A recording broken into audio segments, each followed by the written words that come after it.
Student अस्सलाम वालेकुम, उम्मीद है आप खैरियत से होंगे। तो हमारे आज के सेशन का टॉपिक है acid rain and photochemical smoke. तो हमने पढ़ा पिछली क्लास का, अगर हम एक दफ़ा रिवीजन ले लें और समझ लें कि पिछली क्लास में हमने क्या पढ़ा है, तो एक क्विक रिव्यू ले लेते हैं पिछली क्लास का। तो पिछली क्लास में हमने पढ़ा टाइप्स ऑफ पोल्यूशन के बारे में, व्हाट इज़ पोल्यूशन। फिर हमने पढ़ा how pollution effects human beings and other living organism. फिर हमने पढ़ा how to overcome with pollution. तो ये तमाम चीज़ें हमने जो है ना वो पिछली क्लासेस में पढ़ी। तो आज के सेशन के अंदर हम बात करने जा रहे हैं एसिड रेन और फोटोकेमिकल स्मोक का। तो पिछले सेशन में जब हमने एयर पोल्यूशन के बारे में पढ़ा तो हमने पढ़ा कि भाई एयर पोल्यूट हो जाती है। होता क्या है कि यहाँ से जब लिक्विड बर्न होता है या लिक्विड एवापोरेट होता है, जो हार्मफुल लिक्विड है वो एवापोरेट तो होता है ना, हार्मफुल वाटर के अंदर अगर लिक्विड जो है ना डिज़ोल्व हुआ हुआ है वो भी एवापोरेट हो रहा है साथ साथ, तो वो तमाम चीज़ें जब ऊपर आ जाती हैं तो then it will cool down. ये चीज़ें कूल डाउन होती हैं। मिसाल के तौर पर अगर आपको याद हो, आपने वाटर साइकिल पढ़ा हुआ है छोटी क्लासेस में, तो होता है क्या है कि यहाँ पर अगर ये बैड सब्सटेंसेस मौजूद है तो ये एवापोरेट हुआ है। जब ये एवापोरेट हुआ है तो ये ऊपर जाके क्लाउड्स बन गए, बैड सब्सटेंसेस हम नाम दे देते हैं।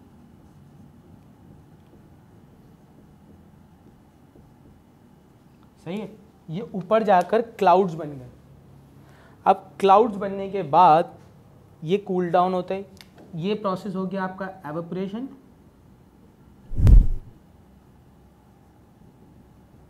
और यहां पे आपकी हो गई कंडेंसेशन। सही, अब एवापोरेशन के बाद यहां पर जाके condensation is the process in which gas change into liquid और gas cool down to liquid. यानी कंडेंसेशन एक ऐसा प्रोसेस होता है जहां पर गैस कूल डाउन हो जाती है और चेंज हो जाती है लिक्विड के अंदर।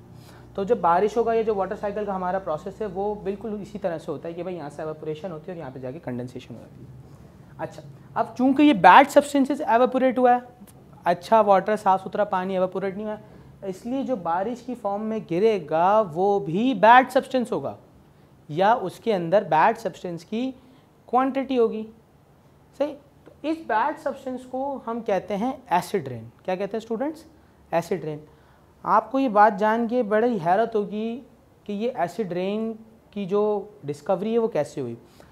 ये बात है 1980s की, जब जर्मनी और यूएसए में बारिशों, मतलब समर सीज़न था, और जो है ना वो मतलब समर सीज़न था, गर्मियों का वक्त था, ये जून जुलाई के आसपास का वक्त था। जर्मनी और मैं यूएसए की बात करूँ, यूरोप साइड की बात करूँ, हमारे यहाँ की बात नहीं कर रहा हूँ, एशिया की, यूरोप साइड की बात कर रहा हूँ। तो स्टूडेंट्स वहाँ पर समर का वक्त था। अब हम सब जानते हैं कि समर के वक्त में जो है ना वो जो पौधे होते हैं वो उग रहे होते हैं बहुत अच्छे से, बहुत खिले खिले होते हैं। लेकिन वहाँ पर उल्टा हुआ, वहाँ पर ऑटम का सीज़न जैसा माहौल हो गया, मतलब सारे पत्ते वगैरह लीव्स झड़ना शुरू हो गए, नीचे गिरना शुरू हो गए। साइंटिस्ट बड़े परेशान कि भाई ये तो समर का सीज़न है, समर सीज़न में कभी भी पत्ते झड़ते नहीं हैं, लेकिन ये पत्ते क्यों झड़ रहे हैं? तो साइंटिस्ट को लगा कि भाई शायद कोई प्लांट की नई बीमारी आई है जिसकी वजह से ये पत्ते झड़ रहे हैं। तो साइंटिस्ट ने रिसर्च शुरू करी कि भाई कौन सी बीमारी आ गई, ऐसा क्या हो गया कि ये पत्ते झड़ना शुरू हो गए। तो साइंटिस्ट को ये बात पता चली कि ये पत्ते किसी बीमारी की वजह से नहीं झड़ रहे हैं।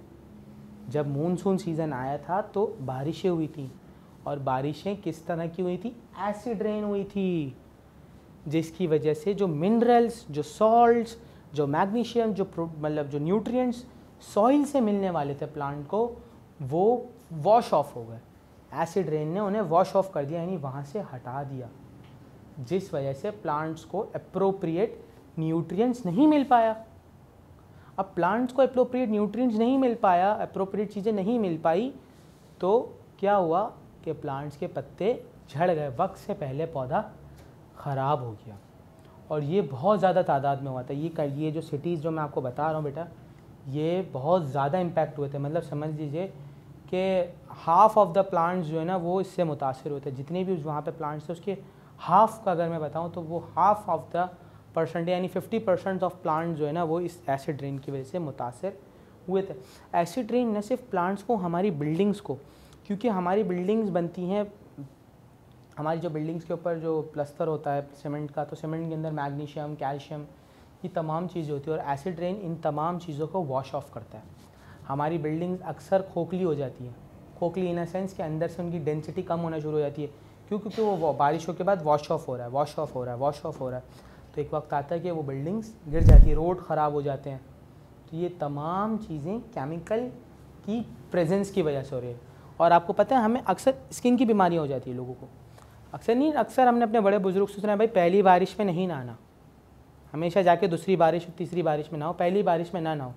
तो वो पहली बारिश में ना नहाने की वजह यही होती है कि वो एसिड रेन, पहली दफ़ा जो बारिश बरसती है, जो फर्स्ट टाइम बारिश होती है वो एसिड रेन होती है, वो उसके अंदर एसिड की अमाउंट बहुत ज़्यादा होती है, तो सारी बारिश बरस जाती है। फिर उसके बाद दूसरी तीसरी बारिश में जाके नहाओ, ताकि जो है ना वो आपको एलर्जी ना हो, बीमारी ना हो, कोई स्किन की बीमारी हो सकती है, आपको कोई और वाटर बॉर्न डिजीज़ हो सकता है। तो वो इसीलिए एक समझाने के लिए आपको कहते हैं कि भाई पहली बारिश में ना नहाया करो।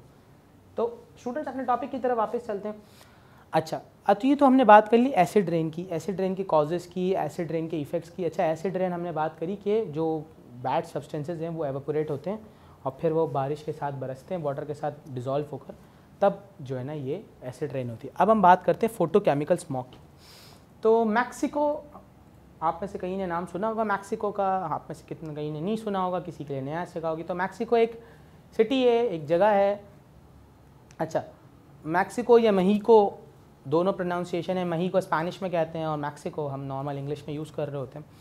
तो स्टूडेंट्स हम बात कर रहे हैं कि मैक्सिको और एक जगह यूएसए की एक और शहर था, तो वहाँ पे अचानक क्या नोटिस किया गया, there is a yellowish layer of air, yellowish layer in an environment, यानी हमारे इर्द गिर्द हमें नज़र आया कि एक येलोइश लेयर मौजूद है।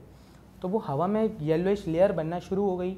तो वहाँ के जो लोग थे, जो इलाके के रहने वाले लोग थे, वो बड़े परेशान हुए, ये क्या है आसमान में। और अचानक सबको रेस्पिरेटरी डिसऑर्डर होना शुरू हो गया, मसले मसाइल बढ़ गए वहाँ पे। तो वहाँ के लोग बड़े परेशान हुए कि यार ये क्या हो रहा है। तो पता चला कि भाई ये फोटोकेमिकल स्मॉग है। फोटोकेमिकल स्मॉग क्या होती है कि वो लाइट की वजह से, जब उसकी मतलब जब वो स्मॉग उस चीज़ को कहते हैं, धुंध नहीं आ जाती, जो फॉग या स्मॉग हम उसको कहते हैं, तो वो जब स्मॉग आती है तो उसके अंदर जब केमिकल्स आ जाते हैं तो और लाइट के साथ जब वो रिएक्ट करते हैं तो वो इस तरह की लेयर बना देती है, इस तरह की एक कहते हैं कि एक परत बना देती है जो हमारे लिए बहुत नुकसानदेह। अगर हमारी सांस की जो है ना वो नालियों में ही चली जाए तो ये बहुत नुकसान का बाइस बन सकती हैं और चीज़ें जो है ना हमारे लिए मज़ीद हार्मफुल हो सकती हैं। तो स्टूडेंट्स ये वहाँ पर डिस्कवरी हुई, फिर पता लगाया गया कि इसके कॉजेज़ क्या हैं, इसके जो है ना वो इफ़ेक्ट्स क्या हो सकते हैं, क्यों नुकसानदेह साबित हो सकती है। तो ये तमाम चीज़ों के बारे में पता लगाया गया। तो पता चला कि भाई ये जो है ना वो केमिकल्स की एक दूसरी फॉर्म है जो स्मोक की फॉर्म में हमारे पास आई है। सही है। तो ये तमाम चीज़ें जो है ना वो हम देख रहे थे, पढ़ रहे थे कि भाई एसिड रेन और फोटोकेमिकल स्मोक किसको हम कहते हैं। तो एक दफ़ा से क्विक रिव्यू ले लेते हैं, देख लेते हैं कि हमने जो है ना वो आज के सेशन में क्या क्या पढ़ा। तो आज के सेशन में हमने पढ़ा कि एसिड रेन क्या होता है, हमने पढ़ा what are the causes of acid rain, हमने पढ़ा कि भाई फोटोकेमिकल क्या होता है। अच्छा, एसिड रेन की डिस्कवरी हमने पढ़ी और हमने क्या पढ़ा स्टूडेंट्स, हमने पढ़ा कि एसिड रेन न सिर्फ प्लांट्स और एनिमल्स को बल्कि हमारी बिल्डिंग्स को, हमारी बॉडी को और भी बहुत सारी चीज़ों में जो है ना हमें नुकसान का सबब बनती हैं।